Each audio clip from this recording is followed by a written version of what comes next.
Hola chicos, buenas tardes, buenos días, buen tiempo. Seguimos aquí con nuestra clase de improcedencia. Nos quedamos en la fracción 16. Hablamos de los actos consumados de modo irreparable. Aquí anótenle a su fracción actos materialmente irreparables, ¿sí? Materialmente, es decir, la destrucción de una obra de arte, la destrucción de una casa que tenga algunos elementos que no son fáciles de recuperar. A eso le llamamos actos de imposible reparación, es decir, que no podemos volver las cosas al estado que tenían antes de la violación de derechos, ¿sí? A eso se refiere esta fracción. Contactos 16, es improcedente el juicio de amparo, contactos consumados de modo irreparable.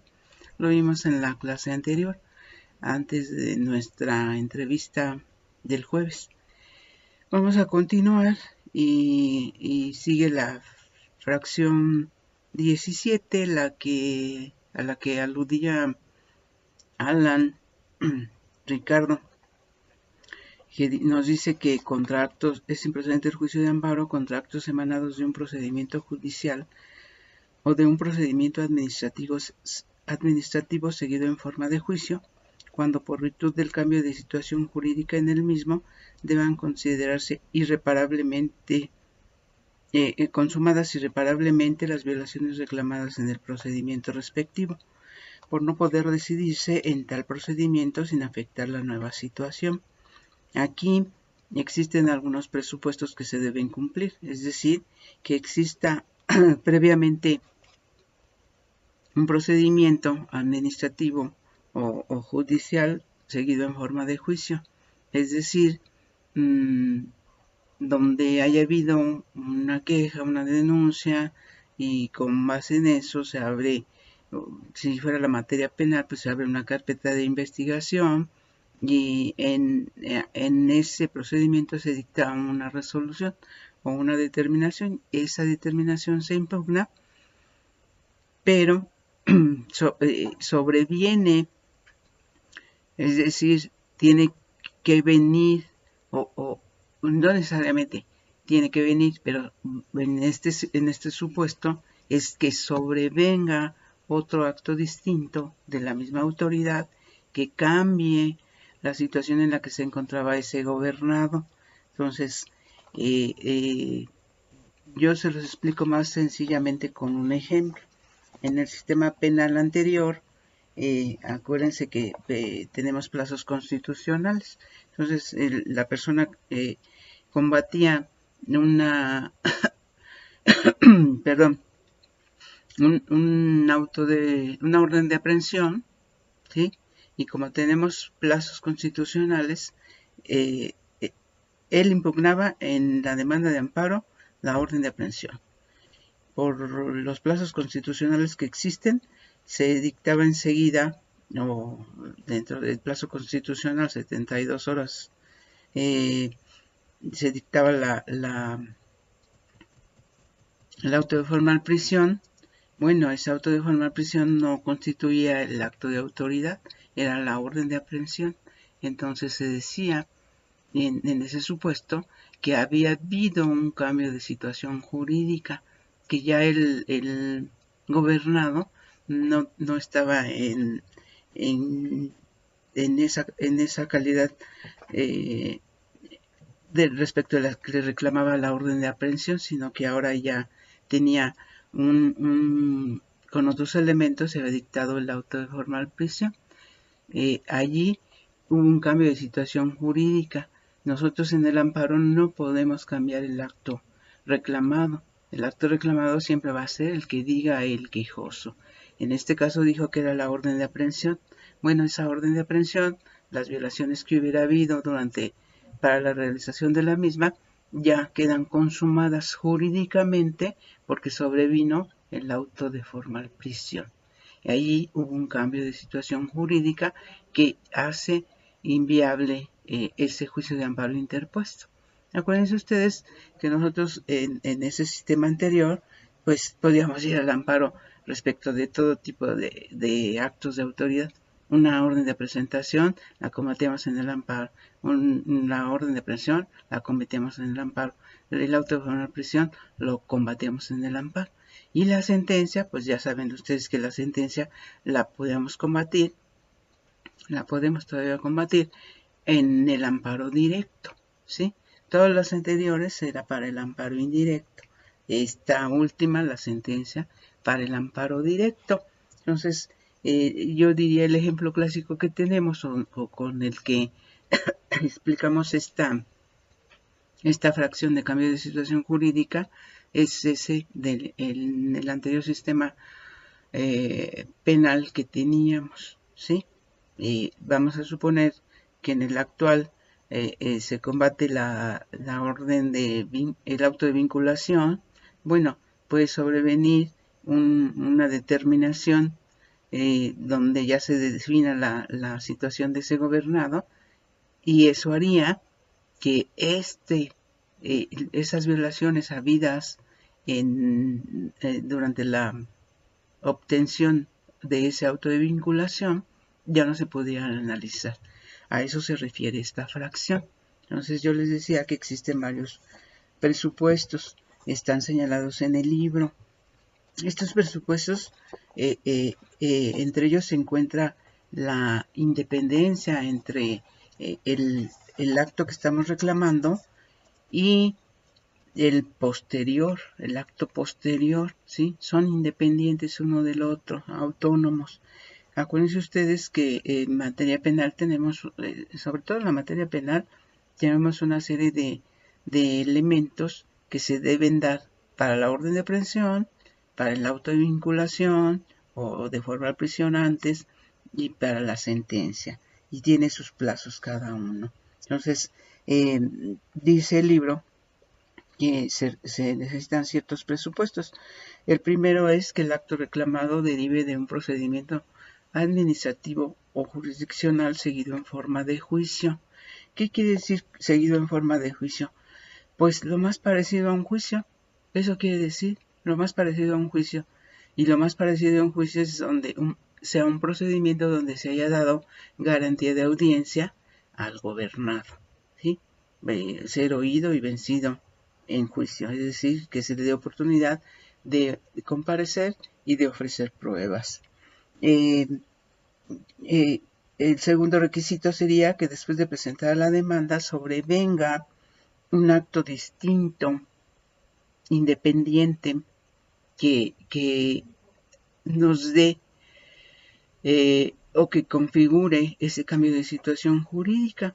Incluso en el lenguaje tenemos un indiciado, un procesado y un sentenciado. En la materia penal es muy claro este ejemplo. Que sobrevenga, ¿sí? Es decir, que posteriormente la autoridad emita otro acto distinto, que tenga que ver con la misma situación, pero que sea distinto y que se mantenga con sus propios fundamentos. Otro requisito es que no pueda decidirse sobre la constitucionalidad del acto reclamado en primer lugar, porque se afectaría el acto subsecuente, el segundo, y ese segundo no fue materia del amparo. El primero, el que yo señalo, yo como gobernado quejoso, señalo como acto reclamado, ese es el que va a ser siempre el acto reclamado. No lo puedo cambiar, no lo puedo sustituir, no puedo suplir. Hasta allá no llega la suplencia. Alguien me preguntará, ¿y la suplencia de la queja? No, hasta allá no llega. Acuérdense ustedes que se suple los conceptos de violación y los agravios, ¿sí? En los recursos.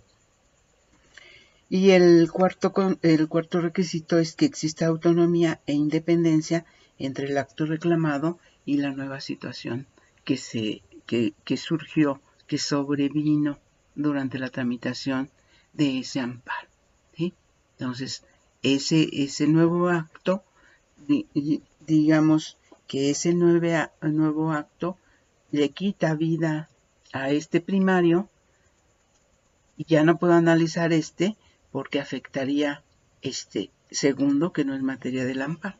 Podrá ser materia de un diverso amparo, pero de este primero no puede ser materia. ¿sí?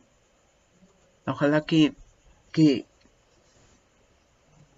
me hayan entendido. Denle una leída, por favor, al libro. ¿Qué tan frecuente es el uso de esta fracción? No muy frecuente. No todos los procedimientos son rápidos. Si fueran muy rápidos, habría con mucha frecuencia cambios de situación jurídica. Hay un ejemplo, no lo voy a comentar porque les voy a dejar que ustedes lo investiguen, en la materia civil familiar específicamente, ¿sí? Aquí lo importante es que yo reclamo este acto, pero durante la tramitación de ese procedimiento seguido en forma de juicio, o un juicio cualquiera, o un procedimiento seguido en forma de juicio, aparezca un nuevo acto que le quite vida o que haga que este ya no sea revisable, ni todas las violaciones que hubiera habido durante o previamente a la emisión de este primario que yo combatí en el amparo. ¿Sí? Se puede ir al amparo todas las veces que quiera. En algunos casos, pues ya sabemos que la improcedencia está ahí presente y que como se tiene que analizar de oficio, el juzgador la va a estudiar. ¿Sí? El jueves que tengamos nuestra nueva sesión en que estemos todos o casi todos, aquí cabe recordarles que se queda impreso el entrar y salir, el conectarse y desconectarse a la sesión, se queda aquí impreso. Entonces esas son evidencias que posteriormente yo enviaré al jefe de departamento. Lo digo para aquellos que o no se conectan o entran y salen indistintamente. ¿Sí? Fíjense que hay un segundo párrafo, dice, de esta fracción, cuando en el amparo indirecto se reclamen violaciones a los artículos 19 y 20 de la Constitución Política, solamente la sentencia de primera instancia hará que se consideren irreparablemente consumadas las violaciones para los efectos de la improcedencia prevista en este precepto. Y luego dice, la autoridad judicial que conozca del proceso penal suspenderá en estos casos el procedimiento en lo que corresponda al quejoso, una vez concluida la etapa intermedia y hasta que sea notificada de la resolución que recaiga en el juicio de amparo pendiente.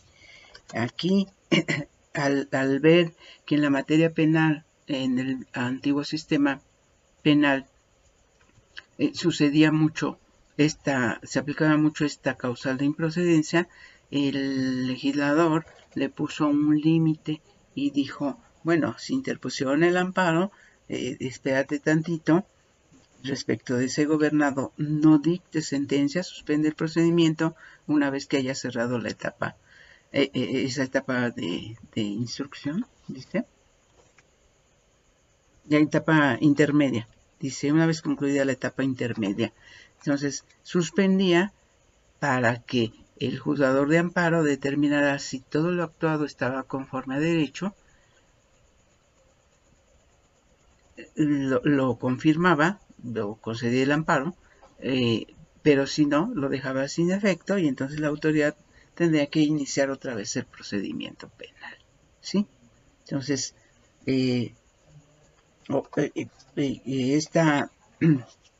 este agregado me hace pensar que básicamente esta fracción se utilizaba para la materia penal. Básicamente para la materia penal, donde por los tiempos constitucionales existía, todo iba rápido, porque si no, la autoridad incurría en responsabilidad. Y entonces se daba con mucha frecuencia ese cambio de situación jurídica. ¿Sí? Y entonces quedaban convalidadas todas las violaciones procesales que se hubieran cometido, porque ya no podían analizarse, ya que se afectaría al acto posterior al acto subsecuente que no fue motivo del juicio de amparo. ¿Bien? Bueno, siguen tres fracciones Estas tres fracciones se refieren al principio de definitividad. Aquí yo les aconsejo que lean lo relativo al principio de definitividad en el libro. Y bueno, estas fracciones pues también son muy claras y se refieren incluso a las excepciones que hay a este principio de definitividad. ¿En qué consiste el principio de definitividad? Bueno, que si estás en un procedimiento y se dicta una determinación en ese procedimiento y dentro de la ley que regula ese procedimiento existen medios ordinarios de defensa, entonces acudas a interponer esos medios ordinarios de defensa antes de irte al amparo, ¿sí? Estoy dentro de un procedimiento, la ley que regula ese procedimiento establece medios de defensa, hago uso de esos medios de defensa antes de irme al amparo. En eso consiste el principio de definitividad. Dice, las fracciones que se refieren a este principio son la 18, la 19 y la 20. Más o menos, calculo que las voy a ver ahorita en esta sesión. Dice la fracción 18, cada una contempla supuestos diferentes relativos al principio de definitividad, pero con supuestos diferentes. Si no, pues nada más hubieran hecho una, ¿no? Entonces, son supuestos diferentes, pero que tienen relación con el principio de definitividad. Dice la fracción 18, el juicio de amparo es improcedente contra las resoluciones de tribunales judiciales, administrativos o del trabajo, respecto de las cuales conceda la ley ordinaria algún recurso o medio de defensa dentro del procedimiento, por virtud del cual puedan ser modificadas, revocadas o nulificadas. Y luego trae unos incisos, hasta el inciso D, dice, se exceptúan de lo dispuesto, o de lo anterior, y esas son las excepciones a ese principio de definitividad en este aspecto, ¿sí? Entonces, ¿en qué consiste esta fracción? En que si estás dentro de un procedimiento y ese procedimiento, la ley que regula ese procedimiento establece recursos o medios ordinarios de defensa en esa propia ley, haz uso de esos medios ordinarios de defensa. No te vayas al amparo. Haz que esa resolución o esa determinación adquiera definitividad dentro de ese procedimiento. Posteriormente, si te es adversa esa decisión, entonces ya podrás irte al juicio de amparo, ¿sí? Se exceptúan de lo anterior los actos que importen peligro de privación de la vida, ataques a la libertad, en general los relativos a actos prohibidos por el artículo 22 constitucional. Les sugiero que lean su ley de amparo. Inciso B, cuando el acto reclamado consista en órdenes de aprehensión o reaprehensión, autos de vinculación a proceso, resolución que niegue la libertad bajo caución o que establezca los requisitos para su disfrute, resolución que decida sobre el incidente de desvanecimiento de datos, orden de arresto o cualquier otra que afecte la libertad personal del quejoso, siempre que no se trate de la sentencia definitiva en el proceso penal. Bueno, quedaría esta fracción incluida en el inciso, en este inciso B, quedaría en el inciso A, ¿no? Todo lo relativo a la vida, la libertad y la integridad física de las personas es el bien, el bien supremo del ser humano, la vida, la libertad, la integridad física. Eso es lo que tenemos, eso es lo que nos hace personas y eso es lo que se cuida en este aspecto. Por eso no te vas a ir a recurso o medio ordinario de defensa cuando se trate de la vida, la libertad y la integridad física. Y dice la jurisprudencia de la Suprema Corte, cualquier orden que tenga como finalidad restringir la libertad, como se llame, con el nombre que tenga, es impugnable en el amparo indirecto, desde ya, ¿sí? Inciso C, cuando se trate de persona extraña al procedimiento. Sí, nosotros ya sabemos que una persona que no es parte dentro de ese juicio y que es afectada por una decisión que ahí se toma, no está obligada a interponer medios ordinarios de defensa. Imagínense ustedes, está peleando A y B y Z se vio afectada por un embargo respecto de lo que debía B. Bueno, ese señor Z no puede interponer el medio ordinario de defensa. Si lo quisiera interponer, le dirán, ¿y tú qué? ¿Tú quién eres? ¿Qué haces aquí? ¿Cuál es tu interés? Vete al amparo directamente, ¿verdad? Porque es un tercero extraño.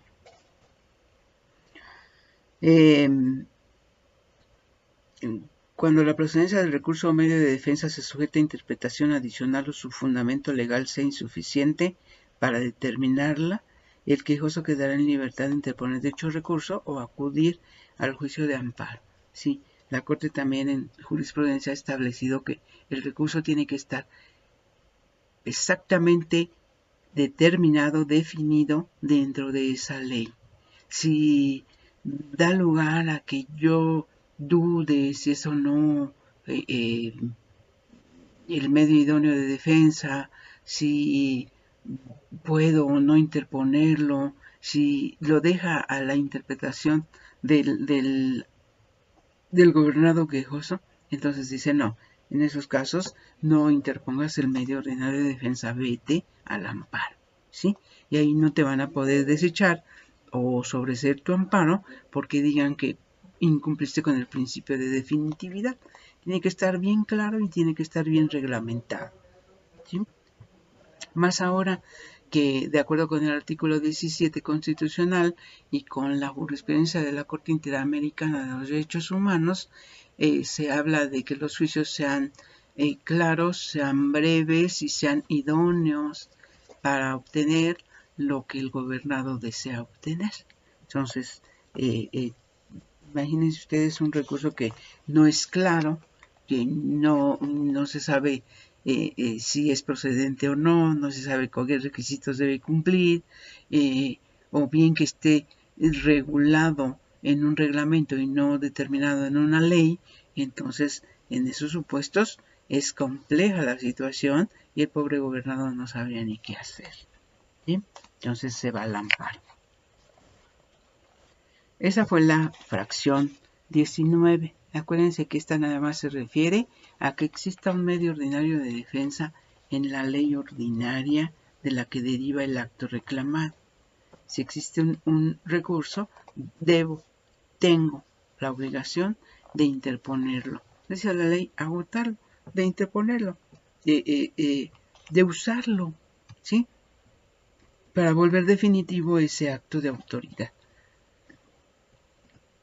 La fracción 19 nos dice que es improcedente el juicio de amparo cuando se esté tramitando ante los tribunales ordinarios algún recurso o medio de defensa legal propuesto por el quejoso que pueda tener por efecto modificar, revocar o nulificar el acto reclamado. ¿Qué quiere decir esto?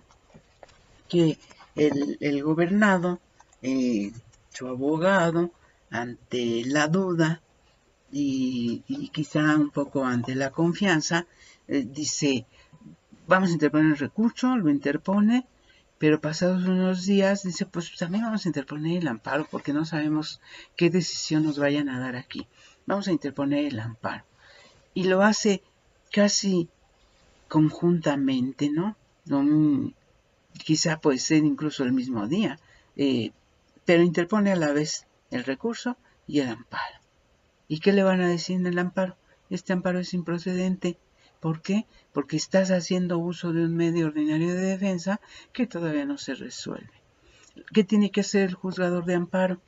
Tiene que cerciorarse de que ese recurso esté admitido, de que ese recurso sea el idóneo, ¿sí? Y de que ese recurso tenga las finalidades que tienen todos los recursos: modificar, revocar o nulificar el acto reclamado. Todos los recursos tienen la misma finalidad. Ninguno tiene una distinta. Todos tienen exactamente el mismo, ¿sí? Entonces, el juzgador únicamente se tiene que cerciorar de que ese recurso haya sido admitido, que se esté tramitando y que sea el idóneo para los fines que necesita el gobernado. Entonces, esta estuvo sencillita, ¿verdad? Espero que me hayan dicho que sí. Fracción 20. Dice, es improcedente el juicio de amparo contra actos de autoridades distintas, fíjense bien, distintas de los tribunales judiciales, administrativos o del trabajo. ¿Quiénes son las autoridades distintas de los tribunales judiciales, administrativos o del trabajo? Pues nada más las autoridades administrativas, ¿sí? Las de la administración pública, nada más. Secretarías de Estado, básicamente todas las secretarías de Estado. Entonces, contra actos de autoridades distintas de los tribunales, ¿sí? Un tribunal es un órgano jurisdiccional.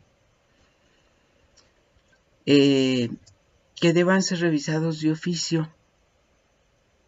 ¿Alguien me puede decir si existe un procedimiento donde deban ser revisadas de oficio las decisiones de una autoridad? Lo desconozco. Pero me sigo.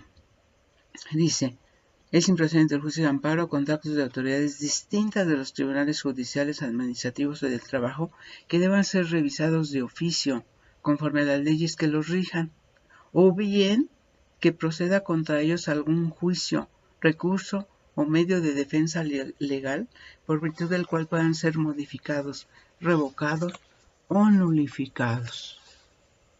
Y ahí tiene una coma. Siempre que conforme a las mismas leyes se suspendan los efectos de dichos actos, de oficio o mediante la interposición del juicio, del recurso o del medio de defensa legal que haga valer el quejoso. Y pone unas condiciones con los mismos alcances que los que prevé esta ley de amparo y sin mayores requisitos que los que la misma consigna para conceder la suspensión definitiva, ni un plazo mayor que el que establece para el otorgamiento de la suspensión provisional, independientemente de que el acto en sí mismo considerado sea o no susceptible de ser suspendido de acuerdo con esta ley. ¿Sí?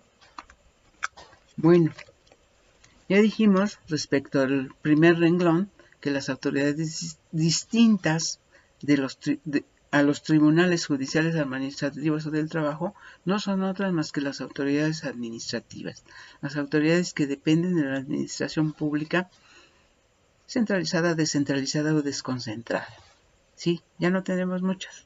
Ya en el sexenio de Salinas de Gortari quitaron muchas. Casi desapareció la descentralizada de la desconcentrada. ¿Sí? Entonces, dice que deban ser revisados de oficio. Ya les expresé mi duda.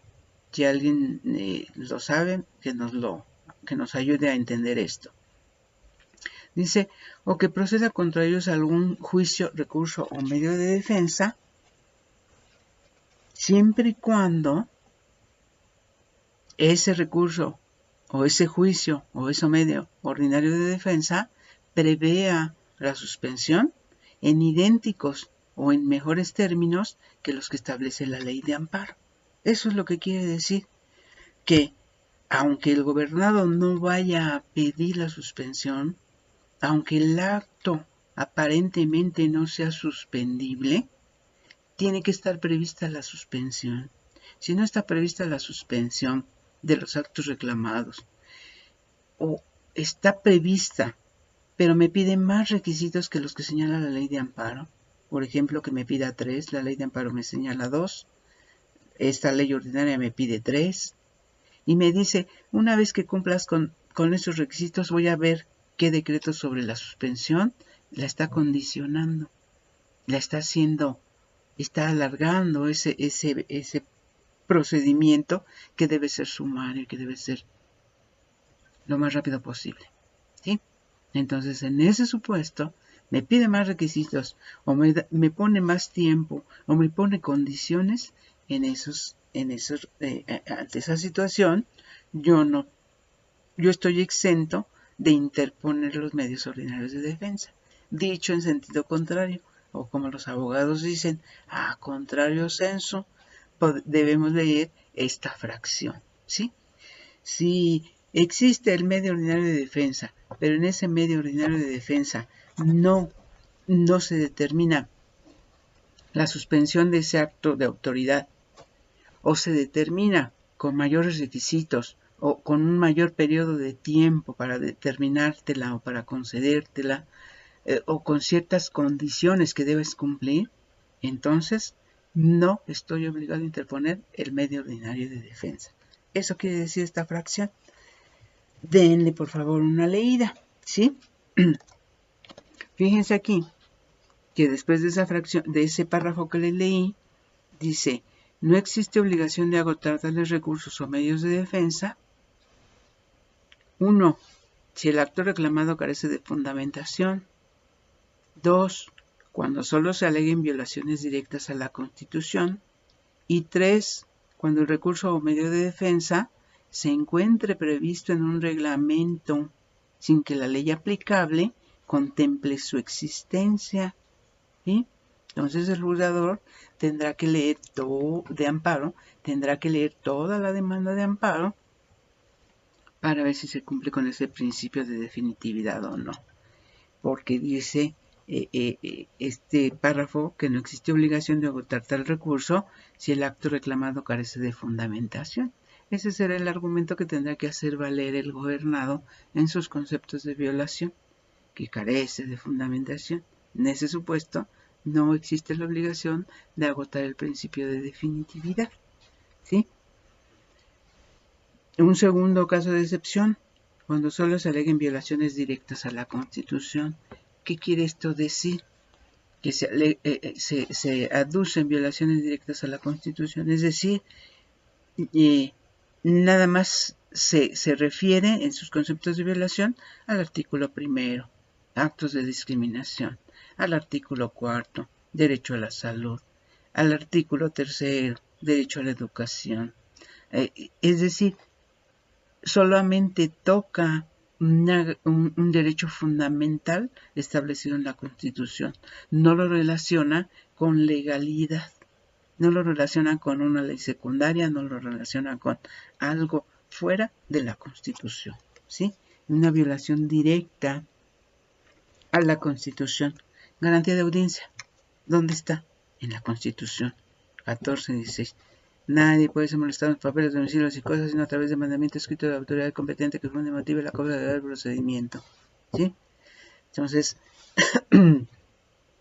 cuando yo aduzca eso, no es necesario que me vaya a interponer el medio ordinario de defensa o el recurso que está establecido en la ley que regula o que rige el acto reclamado que yo estoy combatiendo a través del amparo, ¿sí? En último párrafo, este párrafo no existía en la ley anterior, se lo agregaron ahora en esta nueva ley de amparo.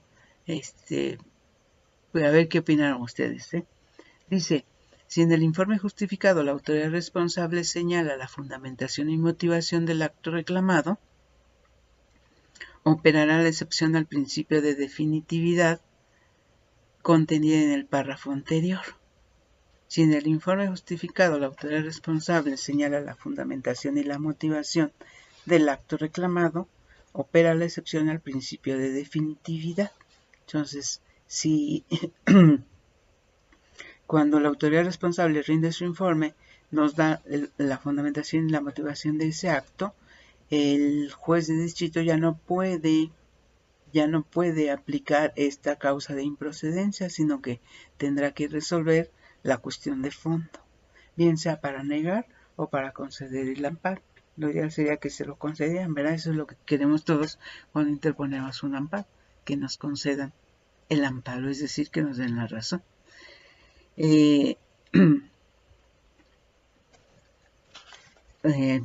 Posteriormente nosotros vamos a ver, ahora que veamos el procedimiento de amparo indirecto, vamos a ver que cuando la autoridad rinde su informe con justificación, puede, al darnos las razones y fundamentos de ese acto de autoridad, entonces le tendremos que dar vista al gobernado en forma personal con ese informe para que manifieste lo que a su derecho proceda, y lo que a su derecho procede es que pueda ampliar su demanda combatiendo esa fundamentación y motivación, es decir, diciendo, sí, me está dando ahora la fundamentación y la motivación, pero no es la adecuada por esto y por esta razón, ¿sí? O la motivación, pues sí, el fundamento está bien, pero el motivo no es el derivado de esa fundamentación que me aplica la autoridad. Entonces, esto está en el artículo 117 de la Ley de Amparo. Es un supuesto nuevo. Antes no se podía, y yo digo que válidamente no se puede. Si un acto de autoridad no está fundado y motivado, no tienen por qué darle oportunidad a que lo funde y lo motive. Creo que ese no es el sentido de el contenido de los artículos 14 y 16 constitucionales, porque si no, entonces las autoridades pueden hacer las cosas mal siempre que quieran, al fin y al cabo, posteriormente podrán fundar y motivar. Creo que no es el sentido, pero bueno, ahí está. ¿Sí? Entonces, esas tres fracciones tienen que ver con el principio de definitividad. Reitero, vean, analicen otra vez el principio de definitividad. Los vimos después de las primeras clases que tuvimos relativas a los principios fundamentales del juicio de amparo. Acuérdense que están en el artículo 107, también ahí lo van a encontrar. Léanlo. Sobre todo, traten de entender la fracción 20, no está, posiblemente puede resultar un poco compleja, pero si lo leemos al contrario, vamos a ver que si lo ponemos en nuestras palabras en sentido contrario, le vamos a encontrar razón de ser, ¿sí? Estas tres fracciones, me quedo en la 20. Les dejo que analicen, que la lean bien, que relean su principio de definitividad, y seguramente en nuestra sesión del jueves próximo me dirán de sus dudas, ¿sí? Hasta aquí le voy a dejar, y mi siguiente clase serán, ya vaya a terminar, la fracción 21, la 22 y la 23, cesación de los actos reclamados, subsistencia del acto reclamado, pero no puede surtir efectos porque dejó de existir el objeto del mismo, y la 23, en los demás casos en que la improcedencia resulte de alguna disposición de la Constitución o de la propia ley de amparo, ¿sí? Y vayan pensando en algunos supuestos. Ya les decía yo que les voy a dejar una tarea relativa a estas fracciones, pero más adelante se las indicaré. Muchas gracias. Nos vemos en la próxima. Gracias.